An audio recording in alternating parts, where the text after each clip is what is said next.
தம்பி விக்னேஷ், எங்கப்பா போற? சென்னை மாநில நுகர்வோர் ஆணையம். எதுக்கு?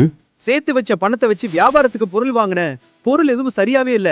அப்புறம் என்னோட வியாபாரமே சரியாவே போல. இப்ப எனக்கு ஏற்பட்ட இழப்புக்கு நஷ்ட ஈடு கேட்க சென்னையில இருக்கிற மாநில நுகர்வோர் ஆணையத்துக்கு போக போறேன்.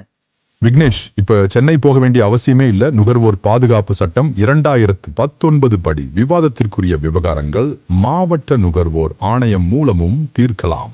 அப்படியா? சீக்கிரம் இறங்கிடு, இல்லனா சென்னை வந்துட போகுது. மிக்க நன்றி. என்ன நான் உடனே மாவட்ட நுகர்வோர் நீதிமன்றத்துக்கு போறேன்.